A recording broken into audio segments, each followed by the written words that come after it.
বিল্লারের ছোট্ট জীবনের গল্প আজকে আপনাদের সাথে শেয়ার করব। তো ভিডিওটি দেখতে শেষ পর্যন্ত সাথেই থাকুন। হ্যালো এভরিওয়ান, আসসালামু আলাইকুম। কী খবর সবার? আশা করি সবাই ভালো আছেন। আমার কণ্ঠ শুনে বোঝা যাচ্ছে যে আমার কী অবস্থা। তো তাও মোটামুটি ভালো আছি।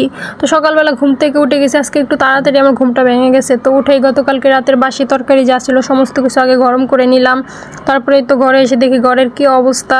ইব্রাহিম ওই দিকে উঠে এই যে দেখেন কই বসে রয়েছে। ওই যে এত দুষ্টুপনা করতে পারে, শুধু শুধু ঘরটারে খালি ময়লা করে। আমি একদিক দিয়ে গুছাইলে হয় আরেক দিক দিয়ে নোংরা করে ফেলাই, এত দুষ্টুপনা করে। তো এই দেখেন নাস্তা টাস্তা সারার পরে এই যে উনি ওনার বাবার বেল্ট কাঁধে নিয়ে মাথার মধ্যে ক্লিপ করে বসে রয়েছে। এত দুষ্টু করতে পারে আমার ছেলেটা। আরে কয়টা দাঁত? চারটা দাঁত। চারটা না তো আরো বেশি দাঁত। শোনা পাখি কথা বলতে পারে মাশাআল্লাহ, টুকটুক করে না। আবার কি খাইতেছে এগুলো টুকাইয়া? খাচ্চর, এটা একটা খাচ্চর। মানুষ নাকি মৃত্যুর 40 দিন আগেই বুঝতে পারে যে তার মৃত্যু ঘনিয়ে আসছে। তো প্রাণীরাও যে জিনিসটা বুঝতে পারে এটা ঠিক আমি আগে জানতাম না। তো আমাদের বিল্লারে না দেখলে আমি আসলেই জানতাম না। তো আমাদের বিল্লার কিন্তু সবসময় খাইয়া দেয়, সারাদিন পইরা ঘুমাইতো। আর পেটে খিদে লাগলে ওইটা খাইতো, আর যদি পেট ভরা থাকতো সুন্দর ঘুমাইতো। তো একদিন হঠাৎ করে শুধু কান্না শুরু করছে, চারোদিকে খালি দৌড়ায়, বাথরুমের সামনে দৌড়ায় দৌড়ায় বাথরুমের ভিতরে ঢুকে যায় বাথরুমের জানালার সামনে দাঁড়ায় দাঁড়ায় কান্না করে। আর চারোদিকে খাটের নিচে যায়, খালি পাগলের মতো ছুটতে থাকে আর কান্না করতে থাকে। তো এরকমটা প্রায় অনেক দিন যাবত হইতেছে। আমরা তো একটু চিন্তিত যে বিড়ালটা এরকম করতেছে হঠাৎ করে, আর কি পেটের সমস্যা হয়েছে নাকি বড় হয়ে গেছে দিকে এরকম করতেছে, কিসের জন্য এরকম করতেছে আমরা ঠিক বুঝতে পারতেছিলাম না। তো আমি চলে গেলাম হঠাৎ করে, আমি আমার মার বাসায় বেড়াতে চলে গেলাম আর কি সমস্যার কারণে। তো সেখানে যাওয়ার পরে শুনতে পারি এই বিড়ালটারে নাকি বাহির থেকে একটা বড় বিড়াল এসে আর কি কামড় দিছে আমাদের উপরে। আমাদের এই বিড়াল কিন্তু বের হয় না কখনোই ঘর থেকে। তো বাহির থেকে একটা বিড়াল এসে কীভাবে যেন ওরা কামড় দেয়। তো ঘরের সবাই আর কি বুঝতে পারে না যখন কামড় দিছে। তো কিছুদিন পরে খালি বিড়ালটা কান্না করে, পরে কিছুদিন পরে তারা বুঝতে পারছে যে আর কি এরকম কামড় দিচ্ছে। তো ওই জায়গাটা একদম ঘা হয়ে খুইল্লা পড়ে গেছে। তো পরবর্তীতে ডাক্তারের কাছে নিয়ে যাওয়ার পরে প্রাইভেটে নিয়েছিল ফার্স্টে। তো প্রাইভেটের ডাক্তারে দেখে বলছে যে হয়তো বাঁচবে না, 24 ঘন্টার মধ্যে আর কি সুই দিতে হয় যখন কামড় দিছিল।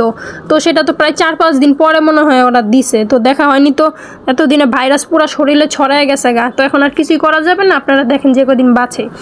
তো সেখান থেকে পরে আবার সরকারিতে নিয়ে গেছে। তো সরকারিতে নেওয়ার পরে ওনারা আবার বললো যে না এটা কোনো সমস্যা না, এটা কিচ্ছু হবে না, আপনারা সুই দেন, সুই দিলে ভালো হয়ে যাবে। তো ওষুধ দিয়ে মলম দিয়ে দিছিল আর সুই দিয়ে দিছিল 7 দিনের। বলছে 7 দিনের সুই দেন, ভালো না হইলে আবার আমাদের কাছে নিয়ে আসেন।